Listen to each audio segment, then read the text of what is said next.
In my quest to better understand how open source interacts with the tech ecosystem and its major players, I spent the last CoffeeTIME video talking about the Rust Foundation and its increasingly problematic relationship with AWS. Today, we talk about another non-profit organization, the dotNET Foundation, which has been in the news lately and not exactly for positive reasons. Okay, as usual, let's start with the facts. First, a few days ago, a blog post started circulating. The post was written by Rodney, who had joined the foundation's board of directors, but then left after being disappointed with the direction the organization was going. He had originally joined because he saw, and I quote, a serious disconnect in the .NET ecosystem. And this is an excerpt from the breakup blog post. I started my tenure with my normal upbeat attitude. I was excited, and naive in thinking I could steer the dotNET Foundation towards a community-focused organization. I was hopeful that I could make a difference. Then, after describing how his efforts went nowhere, he continues. Communication around how the dotNET Foundation viewed member projects became more and more clear, and in some instances was stated in plain English. The dotNET Foundation is a 501c6 not-for-profit entity. This means their purpose is to foster better conditions for their members that share a common goal. As of the time this is written, that consists of the following: member projects, individual members, corporate sponsors. From what I've seen, the dotNET Foundation has not fostered anything for any of its members and constantly undermines them. Wow. Well, not great, but the story doesn't end here.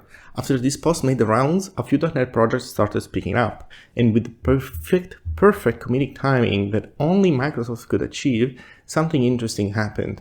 The executive director of the .NET Foundation sent a PR to Reactive UI, an open source project in the .NET ecosystem, and coincidentally also the project that Rodney maintains. Now, sending a PR isn't bad, but it is a little bit bad when who sent the PR was never given right access to the repo and still merges their own PR. Now you might be confused. If you don't have right access to a repo, how can you merge PRs? Well, it turns out that the .NET Foundation, without telling the owners, has been moving all the GitHub repos of projects that joined the foundation under a single GitHub Enterprise account, which gives global right access to the owners of the organization. As to how they're able to move projects without even having to ask people, I don't know, other than, well, GitHub is owned by Microsoft, so they can in fact move repositories around if they want. And they do ask projects that join the .NET Foundation to sign an agreement that I guess contains something that grants them the right to do so. Now, this seems utterly insane to me, but I'll stop here with the facts. This is a good moment to pause the video and read the sources. As for my opinion, I don't want to focus too much on the obvious abuse of power and breach of trust when the goddamn executive director starts pushing changes to your repository out of nowhere. To them write an apology where they're sorry that they did nothing wrong, but I rather focus on the high-level picture, on how a foundation could even get into that situation in the first place. And I feel I can almost visualize how this happened. So let's start by clarifying that the .NET Foundation is owned by Microsoft. If you read the bylaws, you will see that Microsoft is the only one that can appoint the executive director, who, among other things, has special veto powers on all resolutions. You can see people discuss this in this point in the I'm sorry GitHub discussion linked in the description. So this is how I picture it. You get hired by Microsoft to deal with their open source side of business, and alongside your Microsoft mug, they hand you the executive director position at the foundation, and they tell you in more or less explicit terms: we really don't give a fuck about open source, but lately being open source has become an important factor in the success of all major technologies, so your job is basically to make sure that nobody gets any weird ideas about what the foundation should do, so we gave you a veto power to help with that, and don't forget that at the end of the day, Microsoft owns the .NET ecosystem. Okay, maybe the discussion didn't go exactly like that, but at some level, probably high up, these are the exact terms in which the foundation is understood by Microsoft. One thing that it's interesting to see is that you can't just blame the board and call it a day, because as we saw, the people that get elected often have good intentions. It's a structural problem, but the structure is not accidental. It's designed to support an ecosystem that revolves around a key piece of technology owned by Microsoft. Hey, Editor Loris here. So, as I was editing this video, something interesting happened. The executive director of the dotNET Foundation resigned from the position. Now, this is interesting because a lot of people were asking for it. They seemed pretty angry and they were asking for resignations, and well, they got it. Now, I don't know for sure if that's a good news in the sense that, well, on one hand, I know nothing of the ex-executive director of the dotNET Foundation, so I think that's one important missing piece in the equation. But on top of that, just following through with the reasoning that I was presenting in the video, the executive director is, even though clearly the executive director has some power, they're not the person, like they're not the top of the chain.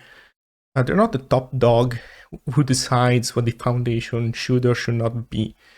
And you see that by virtue of the fact that it's Microsoft who appoints the executive director. So giving and the fact that when they give it to you, like when you ask for resignations and they give to you resignations, you always should ask yourself, are we being fed a a sacrificial lamb? And I don't know, this might be the case or not. I generally have no idea. It's really hard to know what's going on because there are many layers of obfuscation.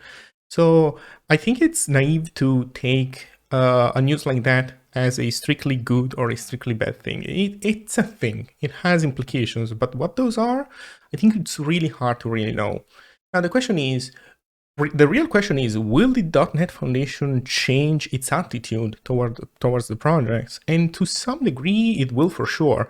But the problem is that that degree might not have, in fact, anything to do with the executive director. It might very well have to do with the fact that this dotNET thing that's happening right now, it's a PR disaster. So the people managing this kind of stuff, like in the shadows, they'll be more careful next time. But also, I mean, I just said people in the shadows, but don't think of it as a like conspiracy theory thing. Think of it more as in, when you have there's somebody at Comcast or another phone carrier or whatever, and they make horrible decisions, and you have no way of reaching the person who made those decisions, right? You can only call the call center. That's the only thing that you can reach. And I think when it comes to this stuff, like public foundations, they have connection with big corporations like Microsoft.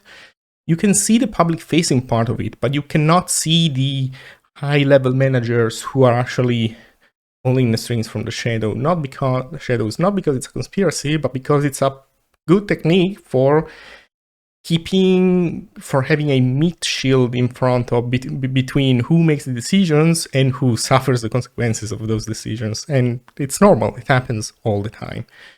So I don't know. Anyway, let's watch Pastime Laurie's finish his thoughts. I used to think that in open source, non-profit foundation meant that the organization would be doing good things for the project, but in reality, it's yet another chess piece in the open source game, and many of them are non-profit only to the extent that the profit they protect doesn't belong directly to them. And when the executive director can only be appointed by Microsoft, then there's basically no difference between being a separate organization and just being a branch of Microsoft itself, other than it helps sustain the illusion that the foundation is independent, innovative, and always open source.